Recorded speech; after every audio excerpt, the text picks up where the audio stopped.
The letter. We are sorry. We cannot accept this. You have skill in the handling of light verse, but it seems to us that your treatment of the theme here is a little too rambling, and that it would have been more effective if more compactly treated. We return this to you regretfully, and we hope that you will continue to send us your work. Gone. Gone where? Just gone. And she said, I'm going to walk through Central Park. Yes. And he burned the letters. Yes.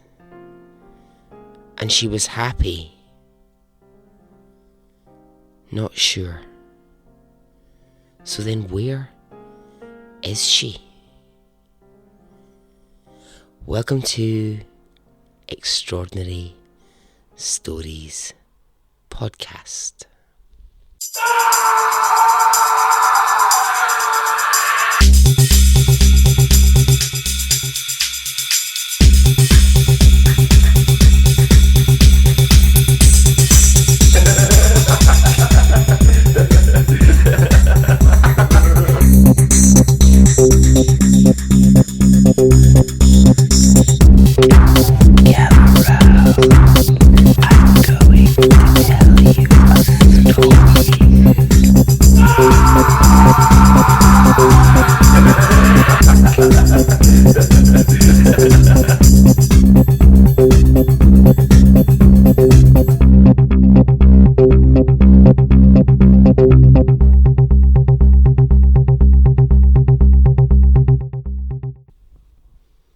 Hey, how are you?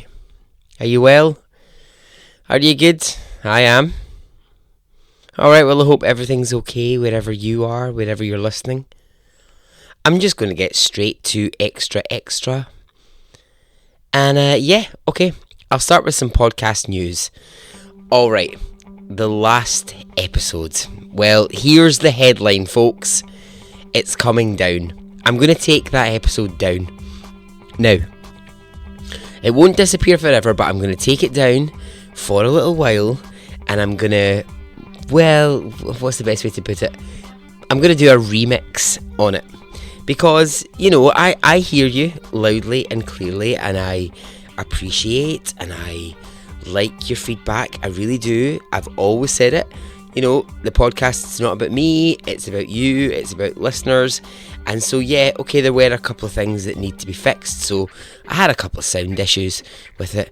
I won't bore you with the microphone mixer software situation, because that's just dull and no one needs to hear that. So there was a bit of that. Also, the zoo story seemed to cause massive amounts of confusion and people going, what's it about, and I don't get it, and I didn't like it, and I'm not sure. So yep, okay, so I'll address that. The Australian accent, I mean, people were not into my attempt at the Australian accent, so you know, it wasn't really adding up. So I'll take it down and I'll fix some things, and in time I will get it back up. So what that will mean is, probably for the next at least few months, I'll have people going, hang on, the numbers don't match up. Why is this one, and why is that one, and whatever. But anyway, but you'll know why I've done that. Okay? What else? You might have seen me this week embroiled in a bit of a debate online about the owl theory in the Kathleen Peterson murder. Now, if you don't know the Kathleen Peterson murder, which I'm pretty sure if you have any true crime knowledge you will, it's the Michael and Kathleen Peterson story, where Kathleen Peterson was found at the bottom of her staircase in her house in a bloody terrible, one of the worst crime scenes you've ever seen. And Michael Peterson, her husband, was accused of doing it. and there was a strange theory going round at the time that an owl was responsible. This is one of the things the defence put forward. They said an owl had done it. So there was a bit of debate this week online on a few different forums. The owl theory raised its head, and I said, yeah, I believe it was the owl. Now, you know me, I hate the birds. I hate all birds. They should all just die in a fire. So if you give me the chance, I will point the finger at an owl. So I waded in and was like, I think it was the owl. Not really sure I do think that, to be honest with you, but I just thought I'd say it and see what reaction I got. And yeah, people got a bit arsey with me, but that's fine, I don't mind that. Alright, the shout outs. Okay, so I'm going to say hi to Rosie Cranwell. Hello, Rosie. Thank you for listening. Thank you for getting in touch. Kimberly Allen. Hello, Kimberly. Thank you. Thank you for wanting to send me and Alfie a gift. It's very, very kind of you. I'll be in touch. Kendall Smith. Hello, Kendall. How are you? Thanks for getting in touch. Here's Nobody in Canada. Not Here's Nobody, but the name is Here's Nobody. Thank you for the lovely review that you left on iTunes. I saw that. That's really nice. Kerry Morgan. Now, Kerry, this is a shout out in the form of an apology for you. You sent me a story for the last episode, and I don't know how, but I somehow managed to lose it within my emails somewhere. And then only once I'd done that episode did I bloody well go and find the story again, and I was like, oh damn it. So sorry about that. I had seen the story and I wanted to do it, and then I lost it. Sorry.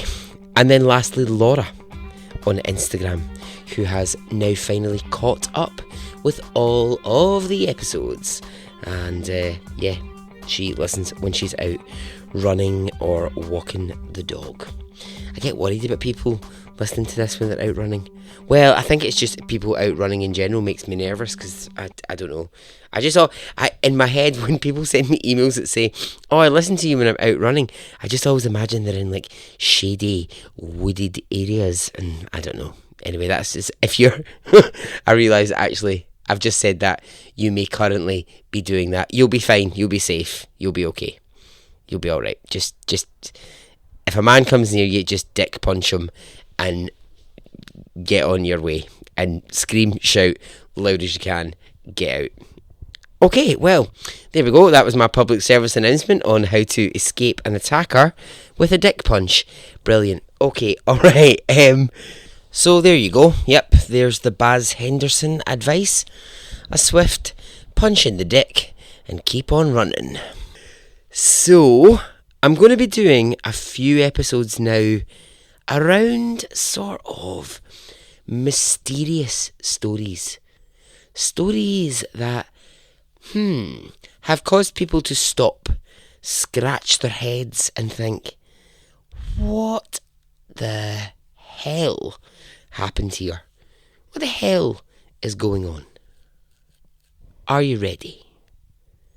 Okay. Let's go.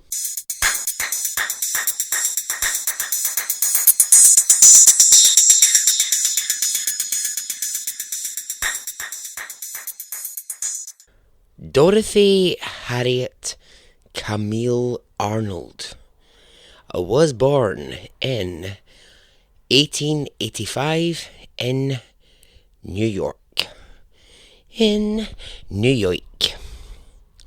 Now, she was one of 4 children born to Francis and Mary Arnold. Okay, so who were the Arnolds? Well, they were a very, very, very wealthy family. And what made them wealthy was that the father of the family, he was a perfume importer. A perfumer.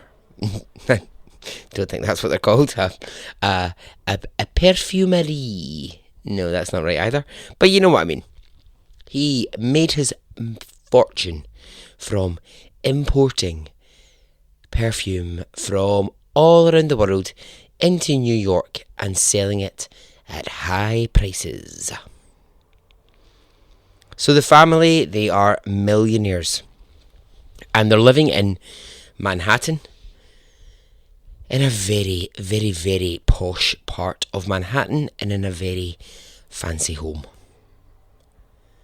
So, now, growing up, the person that we are going to be interested in, Dorothy, she was educated at the Beltane School for Girls in New York, which was a private, fancy Nancy sort of same-sex school. Same-sex schools. I'm never sure about same-sex schools. Please get in touch if you went to one and tell me what it was like, because, well, I didn't go to one. I don't know, I can never make up my mind about whether or not I think it's whether or not I think it would have been a good thing or a bad thing. I'm sort of imagining it now and thinking, would I have wanted to go to a school that's just full of boys my age? I mean, on the one hand, I'm not going to lie, I'm thinking, yes, Queen, it might have been interesting. But on the other hand, I don't know, I can see lots of downsides to it. So, anyway, get in touch. So once she'd left this fancy private school, she attended the Bryn Mawr College in New York. Again, quite fancy, quite elite. And it was here that she studied literature and language. Now, this is important that she studied literature and language. And she graduated in 1905. The reason I say that it's important that we know that that's what she studied is because that's what Dorothy loved. What she loved was to write. She absolutely loved it. It was her absolute passion was to write.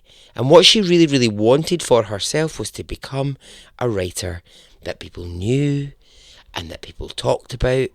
And she wanted to be a famous writer. So the first step for Dorothy was she sent her work to lots of different publications to try and get something published. Because essentially what she really wanted was she wanted a publisher who would take her writings and her, the books, the manuscripts, the things that she was writing and do it. So first of all, she thought, right, I'll tell you what I'll do. I'll start approaching lots of different magazines, lots of journals. I'll go to all these places and I'll build up a bit of, you've been published in this magazine and that magazine and whatever, and try and kind of build up a bit of a reputation that way. So she goes to something called McClure's magazine. And McClure's magazine, at the time, they used to, every month, they would print a brand new short story by a new writer. So she goes to them with a story. I think this one was called The Fire and the Fairy or something. Something like that. So she sends it to them. She waits expectantly. She's really excited by this. And a week later, she gets a rejection letter.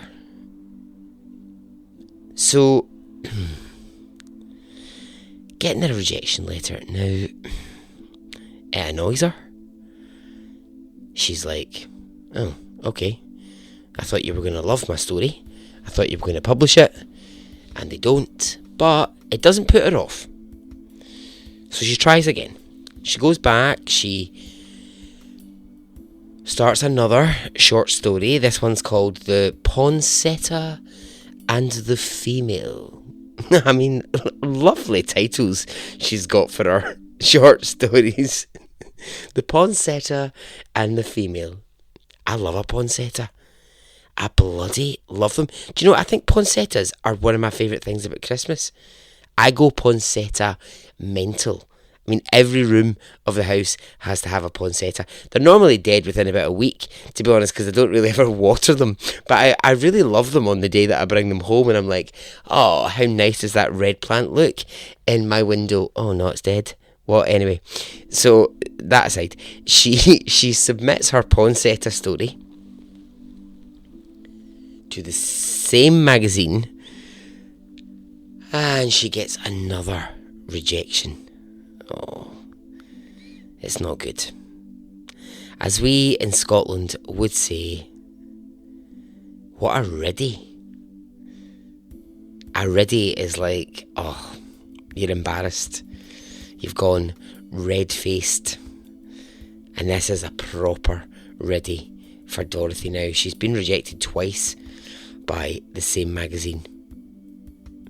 Now, what she does is she puts this down to not being able to write properly in the family home. The family home, I will say, is, a very expensive Manhattan townhouse with plenty rooms, plenty bedrooms. She's got all the space that she could possibly want. But no, for Dorothy, she's like, I can't possibly write in this house. And what she decides is that actually she needs to move out. Now, she's kind of early 20s, so maybe it's the time that she possibly should be thinking about moving out. But then I remember this is like early 1900s. This is very early 1900s.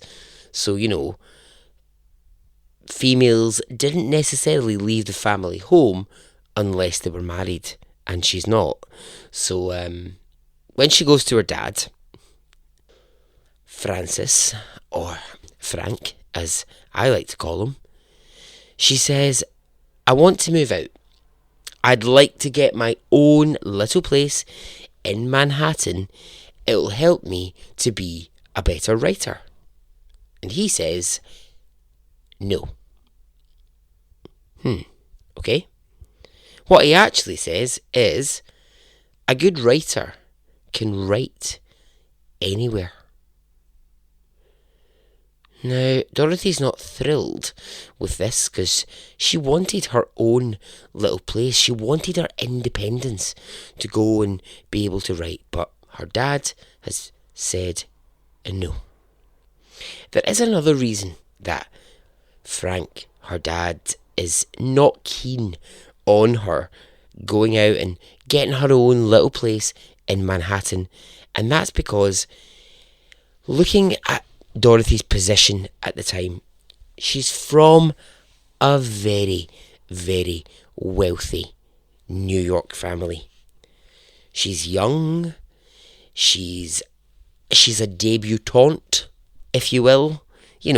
She'll have had a debutante party. Even though I'm not really sure what a debutante party is. Well, I kind of know what it is. Is it not just like, I'm a woman now? I'm a woman who's ready to meet society. Is that not kind of roughly what it is? I think that's what it is. So she's in that kind of world. I mean, I certainly never had a debutante party for myself. I don't even know. Would I be classed as a debutante when I was young? I don't know. I more had a sort of, I'm falling out of a club at 4 a.m. kind of party. Does that count? Is that the same kind of thing? Well, maybe I regret my life a little bit. Maybe I should have had one. Maybe I should have had an I'm coming out party. I'm coming out. I want the world to know. But then at the same time, I think no one would have come to my I'm coming out party because they would have been like, yeah, we know. We've known since you were about 3 years old. There's no coming out party for you. Oh, I don't know. Anyway, the point I'm trying to make is she was, she was part of a rich family, and her mother and father were very, very, very precious about Dorothy. So they didn't really want her just floating off to live in her own little Manhattan apartment. Our family actually took it quite seriously to the point where she wasn't really allowed to date unless they 100% approved the man that she was even thinking of going out to dinner with. Now, here's the thing. They discover that actually Dorothy has been seeing a man. Yeah, she's been seeing a guy called George Griscom Jr. And they do not like this information. Griscom, who goes by the name of Junior, and that's how we will refer to him in this story, he comes from a really wealthy family from Pennsylvania, and he's in New York. And him and Dorothy, they happen to bump into each other in a bookstore one day. They get talking, they like each other, and they begin to see each other. Now, her mum and dad do not like this at all. Her dad, Frank, will later say that's entirely untrue. We wanted her to go out and date. It's a bit of a grey area. I'm not really sure that they were desperately keen. Frank would say, I would be glad to see Dorothy associate with more young men than she does, especially some young men of brains and position. One who have a profession or a business, and that would keep them occupied. I don't approve of young men who have nothing to do. Now, it's not really clear whether or not Junior had nothing to do, or in Frank's eyes was someone who, I don't really know why the family had such an issue, because he was from a wealthy family. By all accounts, he was a fairly lovely guy, and he was very, very, very keen on Dorothy, but he wasn't up to the Arnold family standards. However, Dorothy, she decides she's not really going to listen to her family's advice, and she keeps seeing Junior in secret. In fact, what Dorothy does is, love this, she goes to visit him for a week. So she tells her mum and dad that she's going to visit an old college friend in Boston, and that she's going to be gone for the week. And they say, okay, that's fine, off you go.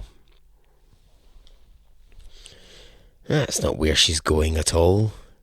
She's going to a hotel in Boston to spend the week with her lover, Junior. The Love Shack is a little old place where we can get together. I love that. They just literally spent a week together in a Boston hotel. Now, she comes back from that, pretending that she's been away, visiting a friend at college, but her family eventually find out that she's lied. And how do they know? Because in order to pay for that week in the Boston hotel, she has sold $300 worth of the family jewellery to pay for the week-long sex hotel. Sorry, I mean hotel. When her parents find this out, they say, okay, you are not to see Junior again. There is to be no communication with him. This is a point to stop in the story and ask, did she ever see him again? And does he have a bigger part to play in Dorothy's story? Dorothy continues to write to Junior this much. We know. In her letters that she would write to him, she talks about being frustrated by the publishing issue. She can't quite get her head around the fact that no one wants to publish her stories. So a few weeks after she's been told to stop seeing Junior, she is preparing to do a bit of shopping in New York. And what's she shopping for? Well, I'll tell you. She's going for a dress for her sister's coming out party. Not coming out party, debutante party. Sorry, now I've got myself confused. Her younger sister, is having a debutante party, and Dorothy needs to get herself a new frock for the evening.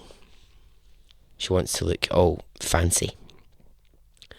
So she says to her family, tomorrow morning I am going to go shopping, and that's it. So just so you all know where I will be shopping. So she goes to bed, she gets up in the morning, she goes to leave, and as she's about to leave, her mother offers to come with her. Now, this is odd, because you see, Mama Arnold was not a well lady. She didn't really leave the house very often at all. She didn't keep very well. She'd very poor health, Dorothy's mother. So she was mainly housebound. Occasionally she would leave to visit the odd friend, for dinner, for a bit of lunch here or there. Occasionally she would go shopping, but generally her health was quite poor, so she stayed in the family home. So when her mother offers to come dress shopping with her, Dorothy says, no thanks, I'm fine. She says, I might not even really see anything that I like, but if I do, I will call you and I will tell you about it before I buy it. So interesting that, isn't it? Because Dorothy at this point is 25 years old. She's 25 and she's going to buy a dress. But she has to be like, if I see something, I will call you, mother, and tell you that I have found a dress. I will describe it over the phone before I can buy it. Just, yeah, it's weird. It's different times. It's a different society. It's odd. So, off Dorothy goes. It's about 10 o'clock in the morning. She's well dressed. You know, she's a fine young lady about town. Here she is. She's got like a big sort of massive hat on. You know the kind of thing I'm talking about, like the big, like, sort of rich lady hats of the 1900s. Like the ones that are like giant, almost like obnoxiously big. You know the kind of thing I mean? Like, not like Julia Roberts kind of Pretty Woman vibe. Because to be fair, Julia Roberts in that film looks great. But like, you know, a big sort of, Dorothy was wearing like a big sort of long dress, a fancy coat, sort of rich lady look. I'll tell you what I'm thinking of. Cate Blanchett in that bit in Titanic when she like is wearing the big hat and she turns round and she's like, oh my god, it's the ship of dreams. It's the most beautiful thing I've ever seen in the world. You know that bit? Think that kind of like that look. So, on her way to the dress shops, Dorothy, she bumps into a few friends of hers, a few acquaintances, as she's sort of going on her merry way. And she stops and she chats and they talk in the street and, you know, fine. She says hellos and then they all sort of go on to do what they need to do. She makes a couple of stops as well. She goes into a candy store and she buys half a pound of chocolates from the shop and she places them in her muff. Now, I'll move on from she places them in her muff. Because, I'm not immature. So, okay. She goes to a bookshop. She buys a book. And then she starts to head towards the dress shop. She bumps into yet another friend called Gladys. And they chat about the upcoming party. They chat about how lovely it's going to be, how excited they are for it. Dorothy tells her that she's off to buy a new dress for the party. Now, this conversation happens about 2 o'clock in the afternoon. Gladys heads off.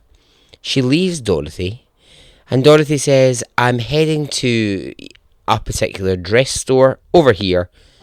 And I'm going to cut through Central Park to get to it. The evening arrives and Dorothy isn't home for dinner.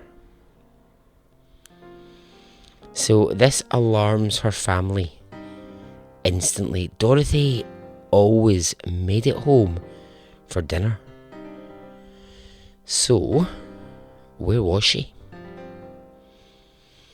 Well, the question, where is Dorothy, was about to become a question that everyone wanted an answer to.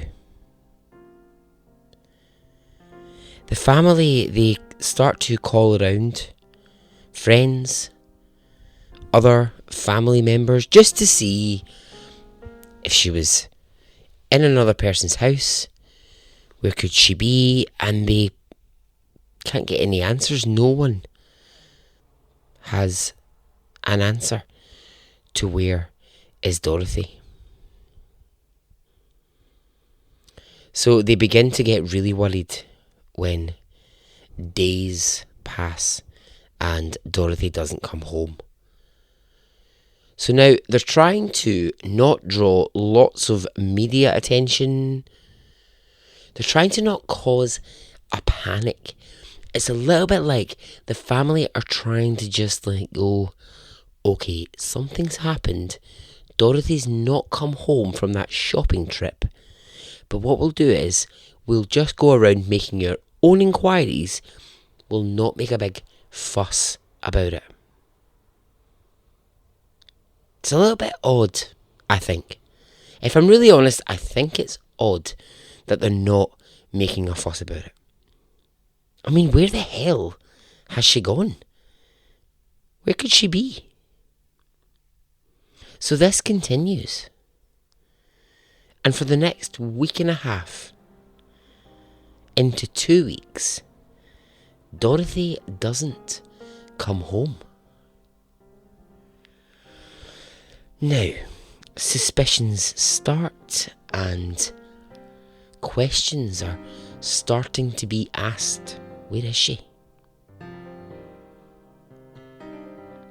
Now, here's the thing. I don't want to be some kind of, what do they call them? Influencer or whatever they call them. These people who influence people's thinking. No, I don't want to be that. But I'd be interested to know, what's your first thought straight away? Because my first thought was Junior. And then I thought, why? Why have I thought Junior? And I think it's because doing a podcast where you look at a lot of true crime stories, listening to a lot of true crime, and just the way that we are told news stories and we understand things, your immediate thought is a female has, for all intent and purposes, disappeared. Okay, let's look to the man in her life. So I thought about Junior, and then I thought, has she been kidnapped? Has she been kidnapped for money? And that's quite an obvious one, because obviously she was from a wealthy family, so that's maybe a fairly obvious assumption. And then I went through all kinds of theory in my brain. I thought, did she run away? Was there an owl involved? And the other thing that I guess stuck with me is, why is it taking her family so long to raise the alarm? Why not immediately? Why not? Why are they not on the night that she doesn't come home raising the alarm? Let's let all of those questions and all of those things sit in our brain while I carry on with the story. So there's now a lot of talking, whispering, guessing everywhere. People are going, where is Dorothy? What's happened? Have you heard?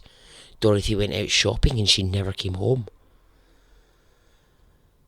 Now, when the family are asked by people round about them, what do you think's happened? They say, well, the last we heard, she was going to walk through Central Park. So we assume that there's been some sort of accident where she's slipped. She's fallen into the water and she's drowned in Central Park. That's what they're saying. And they try to be as kind of certain about that as they can be. Okay? I mean, it's a theory, it's a conclusion to reach. Okay, interesting. But that's what they're sort of saying. Now here's what the family do. Rather than go to police, they speak to their family lawyer. That seems odd.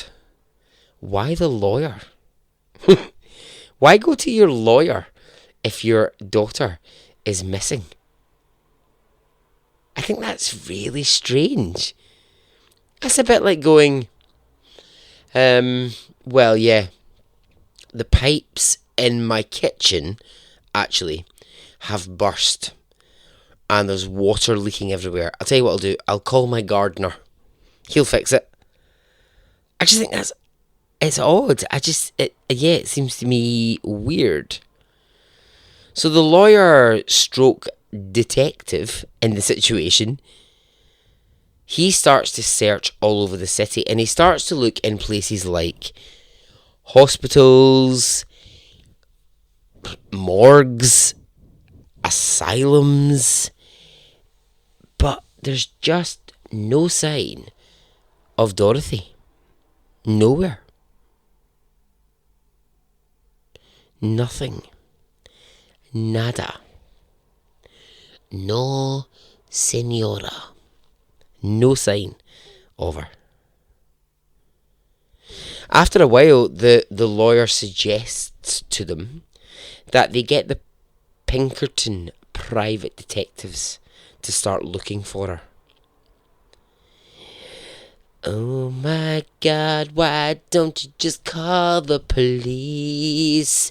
Just call the police. Fuck's sake. Anyway, the Pinkerton private detectives, they start searching, employed by the family, paid very, very well. But really, all they're doing is searching the exact same places the lawyer did. They're going to hospitals, they're going to morgues, asylums, looking to see if, she's had an accident and ended up there, or, I don't know. But no one's really turning up very much. The only thing that they can discover is that in her bedroom at home, she had some brochures for trips to Europe by boat. So, the family start discussing, has she eloped with Junior? Or another man? I mean, it's a theory. It's definitely a theory. Is it right? I don't know. So the Pinkerton detectives, they start to interview friends, family, because we're now into 3 weeks of Dorothy having disappeared and people are beginning to talk. But no one can shed very much light on the situation. Eventually, the private detectives say to the family, "For God's sake, call the police. You need to at this point. It's gone beyond, oh, she's just, going to walk through the door at night. It's not. We're 3 weeks down the line. Nobody has a single clue what's happened. Phone the bloody police." Now, the word's kind of out now that she's missing, so the family may as well just face the fact. So the end of January 1911, they hold a press conference. They wait until the end of January, and that is, let me just get this right for you, 6 weeks after Dorothy has vanished. 6 bloody weeks. Oh my God. Anyway, they stick to their, we think she might have drowned walking through the park. We think she slipped on some icy water. But they say if we're wrong and someone out there has any information, we have a reward of $30,000. And that's a lot of cash. That's a lot of money. So, people start looking. And of course, what do you get? The minute people start looking, you get lots of false sightings. You get loads of people going, "Oh, I saw her by the water fountain, so give me the £30,000. And, there's a lot of fake Dorothy sightings, but police check them out. They do their job, they go, they check everything, but no, none of these are turning up any kind of evidence at all. Dorothy's mother decides that she's going to send a telegram to Junior. Now, Junior is currently in Italy when all of this is happening, and has been in Italy for a while, and is there for an extended period of time. He is in Italy without a clue what's happening in New York. The last he heard from Dorothy was some letters that she sent. So he's there having a lovely time in the Italian sun. No clue that Dorothy is missing. So he gets the telegram. He's shocked. And he writes back immediately and he says, "No, I know nothing about this. I've had some letters from her, but they stopped a while ago. Not a clue what's going on." However, Dorothy's mother is not convinced. And even though she is ill and frail and doesn't leave the house often, she is determined that Junior does know something, and that if she goes to Italy, she will get the truth. And that's exactly what she does. She travels to Italy. She meets face to face with Junior, only for him to say exactly what he'd said in the telegram. "I don't know anything. I have no clue where she is." I think maybe what Dorothy's mother was hoping for here, I mean, it's a guess, and I'm only guessing, but I think she was hoping she would get to Italy and Dorothy would be there, and she would realise that, actually what her daughter had done was run away to live with the man that was forbidden for her. The man that her family said, "Oh, you can't go out with him anymore. You're not to be seen with Junior anymore." Instead, Junior is in Italy on his own, no sign of Dorothy, and all that he has is a pile of letters that Dorothy has sent to him before she disappeared. That's all that she has. So when Dorothy's mum comes back, she has the letters with her. He hands them over. When Frank, the Arnold father, reads these letters, he burns them. Now, police say, Frankie boy, Frankie my man, we kind of wish you hadn't just burned the letters. They could tell us something. They could help us. And Frank says, no. Nah, they had no information in them which would help find Dorothy. And police say, well, you don't know that. Like, we could have found something. You know, there could have been a hidden message. There could have been something between the lines. But no, you've gone ahead and you've burned the letters. So, okay. When Junior gets asked about the letters, he says what they really showed is how down and how sad Dorothy was. She was very upset about the fact that her writing career wasn't happening, and she had considered suicide. He recalls a really ominous line in one of the letters that he received, which says, "My mother will think it was an accident." But that's only Junior's memory, because Dorothy's dad burned those letters before they could ever be seen. So by now, Dorothy's picture is on the front page of every New York newspaper on the daily. Where did she go? The mysterious missing heiress. The millionaire's daughter goes missing. And there are theories, there are rumours, there's fake news, there's fake sightings that continue, there's all sorts going on. But is any of the stuff that's going on bringing Dorothy home? Is it, oh my god, it sounded like I was doing something from The Wizard of Oz there. Is any of that helping in the search for Dorothy? No, it's not. Frank Arnold, her father, will spend $250,000 in the search for Dorothy. Because by now she is national news.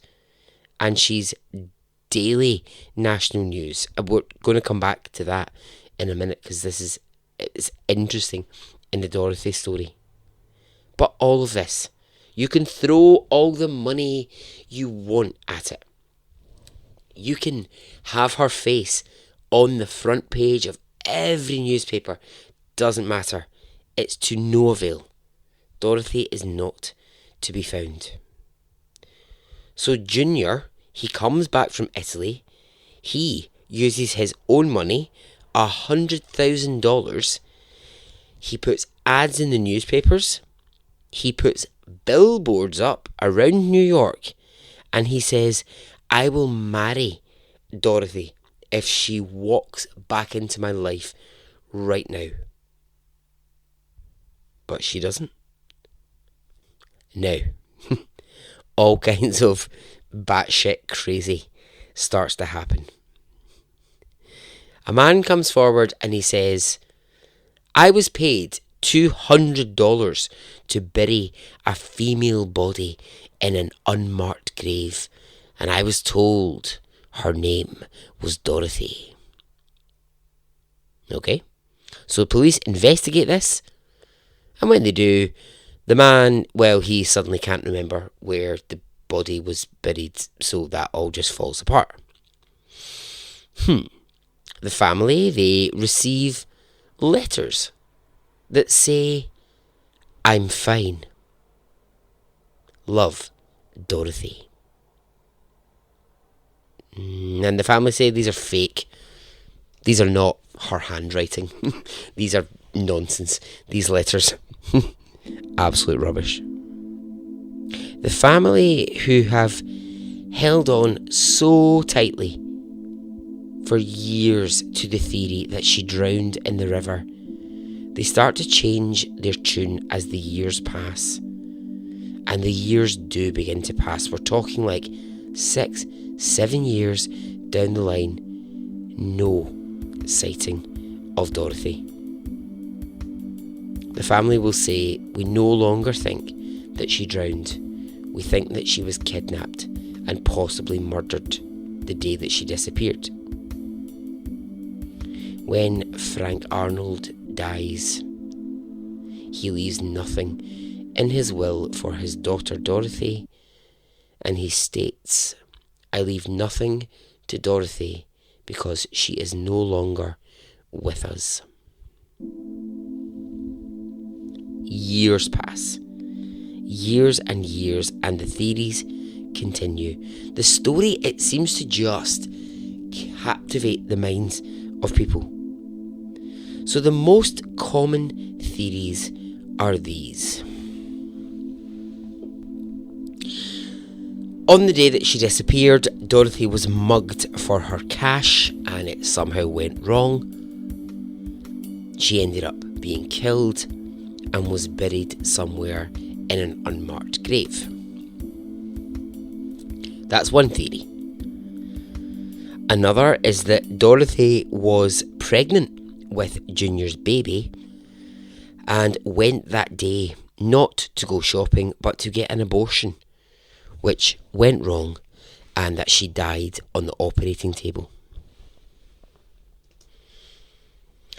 Another theory is that Dorothy decided she needed to travel to be a writer, and that she ran away from home on that day and lived her life writing in Europe under another name.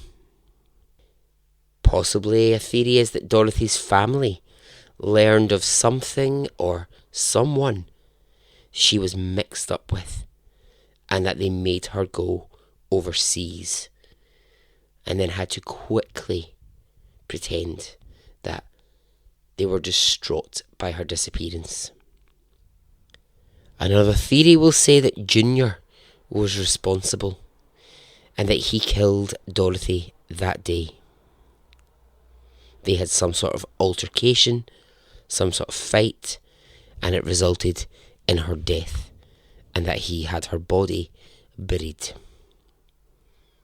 Hard to prove that one, as he was in Italy the day that she disappeared. So those are all the things that we don't know. They're all just guesses, theories, and there has been so much written about Dorothy Arnold. But what we do know is this. Dorothy Arnold was never seen again after leaving her friend on the street that day in January. And her case remains one of the weirdest unsolved disappearances. For years now, Dorothy has been the subject of books, films, and that's great, but no one has ever come close to finding out what happened. Police eventually closed the book on Dorothy's disappearance, saying two things. They said this was the most baffling case to remain unsolved. And secondly, they said this, and I think this is so interesting. This was the very first case of the century to have media play such a large part in a disappearance. So when people now write about how the press cover missing persons cases, and we see this every day, don't we? And it's tragic that we see it every day, but we see those Facebook posts that are continually telling us this person's missing. We see posters on buses, at bus stops, we see it in newspapers, we see it everywhere. They will say that actually a huge amount of that started the day that Dorothy Arnold went shopping in New York and was never seen again. And so ends the story.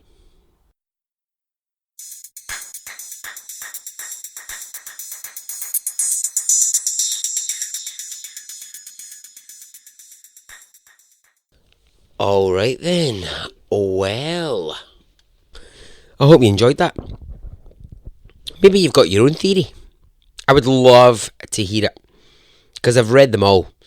Well, I've not read yours, obviously, but I've read so bloody many online that I'm like, oh, and it all just keeps circling back to things that don't make a lot of sense, and you pick them apart, and then you go, well, that bit doesn't make any sense, what are you talking about? And I don't know.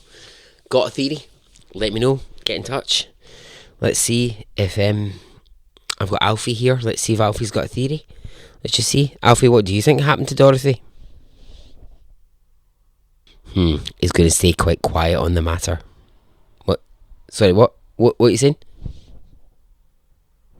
Yeah, he says he read the Reddit theories as well and thought they were absolute bollocks. So yeah, he's not sure. Anyway, get in touch, let me know.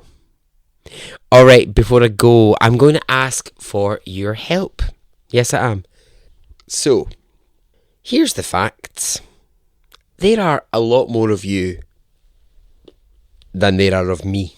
There's one of me, and there's lots of you. And I'm just going to ask your help. Extraordinary Stories Podcast plea to you. I'm just going to ask you all to do one thing. Just one thing, right? That will help me and will help the podcast to grow. Now that one thing, that can be a recommendation on Facebook. It can be leave me an iTunes review. It can be retweet something to do with the podcast. It can be tell your friend, tell your neighbour, tell your cat. It can be leave me some Instagram comments. Just something, just anything, just one tiny little action will make the most major difference to me. I hate to beg it. I hate to ask, because you know what, at the end of the day, you're just listening to a podcast that you're like, you know what, why should I have to do anything? And I get that, but I'm not asking you to move the earth. I'm asking you to do one tiny little thing. See if you can't be arsed, don't do it. I've said it before, podcasts who beg it, I tend to switch off at this point, so if you've switched off, I fully understand, goodbye, and I hope you listen to the next episode.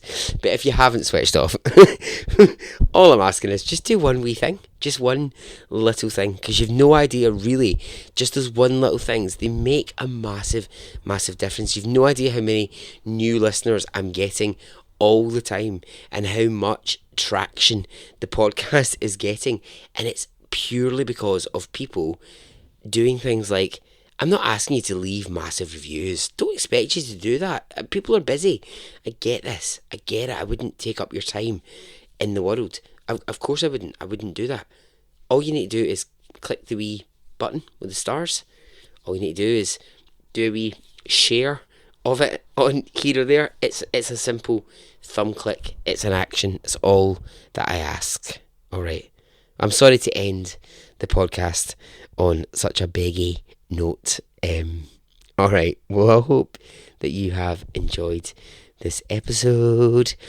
And yes, I'll be back with more mysterious stories. If you've got a mysterious story that you're like, this one blows my mind, please get in touch.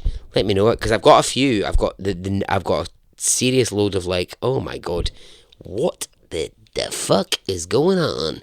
But if you've got one that you would like me to cover, please get in touch. You know, I love to hear from you, and I love your stories. Alright, I'm out here. Okay, goodbye.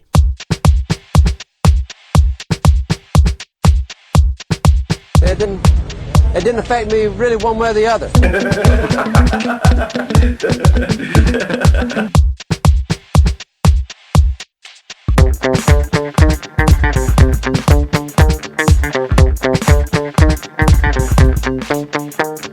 I would imagine from the look on his face, let's get it on, let's do it, let's get it over.